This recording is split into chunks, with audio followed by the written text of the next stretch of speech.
Alright, that's good. She didn't get me, did you?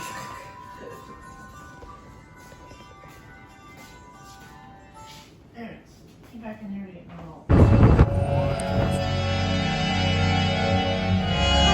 Please subscribe show. YouTube Cole Spivey. Yeah, man. In your wallet. At Methodist Health System, every person we treat is a vital part of the communities we call home. That's why we're dedicated to exceptional, innovative care. From robotic surgery and advanced oncology to helping you find a healthier path. And hold that hope.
Nissan Sentra, that's all I got. Do you see the city?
slightly did it. That was cool. That means it's actually correcting. No, it's self-driving. I'm just seeing if it actually really does it, or if it's just warning. It's a little sloppy. Let's see. Yeah, it's going into big time coffee break. No, I think it's more just a reminder. I can't tell. It felt like it turned. No, it's a reminder.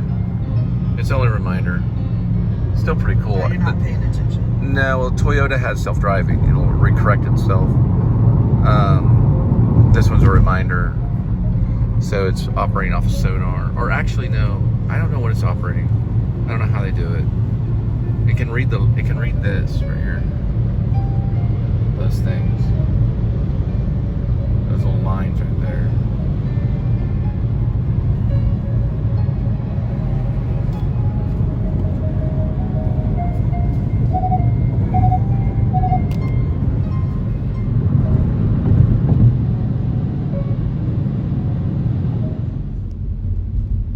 You fell in love with you? What?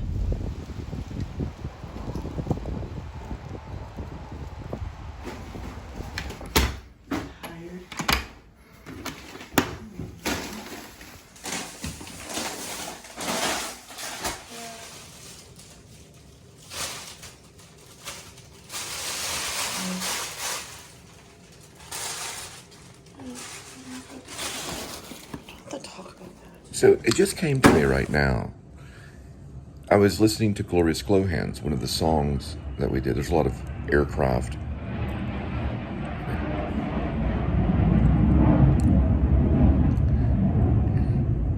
I got a phone call too coming in. All right. I think that the Glorious Glo Hands is a show, kind of like True Detective a little bit. But you have these two characters that know each other. They're very close. They're very close friends and companions, and at times even more friends and companions, and at times even more. And they got a background, well, in performance. One of them does, and maybe a little bit of music and acting and stage and theater. But they're both on a genius level. One is very, very, very good with math, which is the female, like on a high level. But her analytical thinking is also extremely high. And the other one is just genius. So they kind of travel and they follow cases of like maybe serial killers and things, True Detective kind of stuff. But it's called Glorious Glo Hands because sometimes when they're doing a case, they get luminol on their hands, which if you put it under a light, it causes it to glow. And so they use their abilities and their talents, their performances and the things that they go through to solve cases that are basically like cold cases, or even a serial killer that cannot be caught. Like the Zodiac Killer, for example, which is Zodiac Killer, the case is kind of closed, but it has been reopened every once in a while. It's also other cases that have never been reopened. And so I think it would be a good show, like for cable or something. But that's where the Glorious Glo Hands comes from the luminol. And also, you get into the past of the woman because both her mother and father are died, and there was maybe some maybe alcohol was involved or something, and so she has a problem with her dramatic tragic flaw is addiction to alcohol. And then the guy, he's kind of a foodie. So you have a foodie and an alcoholic, kind of thing. Those would be maybe their flaws in a way. If a foodie can have a flaw. And one has very high morals. They both have high morals. That's why they would be good for law enforcement or for helping solve cases. Kind of also like Psych too. So you mix a little bit of Psych with true detective, glorious Glo Hands.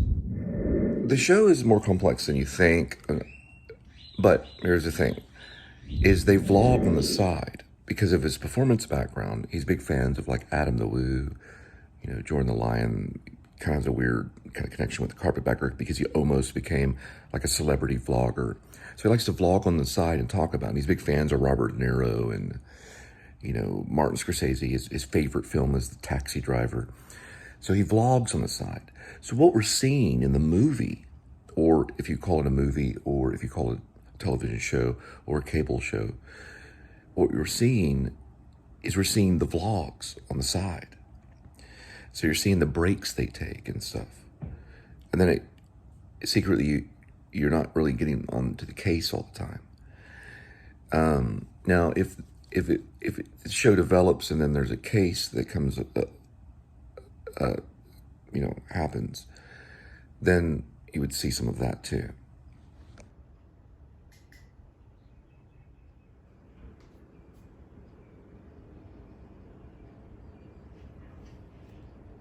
Also, some history on the male character in Glorious Glo Hands is he hasn't seen his children in like 3 years, but he knows better than to go after them because his mother-in-law was kind of this Hell's Angel member that became part of Fifth Chapter and cleaned up a little bit, and came to Texas from California. And she currently is kind of controlling his ex-wife who's abandoned him. And the mother-in-law is probably like addicted to some kind of pharmaceutical painkiller or some kind of drug like that. And he's very anti-drug, even anti-marijuana. So she can kind of shift things around legally to make his life very miserable. So in a way, he's kind of waiting to get the money together, to get a lawyer, and to go back to get his kids again. He's waiting to basically sue them, or to get a lawyer to help him, a family lawyer. He's like, throughout the show, he's trying to find, like, basically, not the entire time, it's not his main goal, it probably should be, but because he doesn't have the money, he has to get the money to get the family lawyer. So he'd have to get a case that he can solve. And that's one of the things that gets the show propelled. And then eventually, maybe later on, he does get the money, and he does go get the family lawyer, and then he does get his kids back. So kids come in part, of the thing. But he doesn't really like to vlog them anymore because they're getting older and they have the right to privacy. So they're not really in the show. Maybe photos or something every once in a while. He can share that with people. But it's that kind of thing, pretty much what's going on, other than the fact that cases, because, we haven't got any cases yet.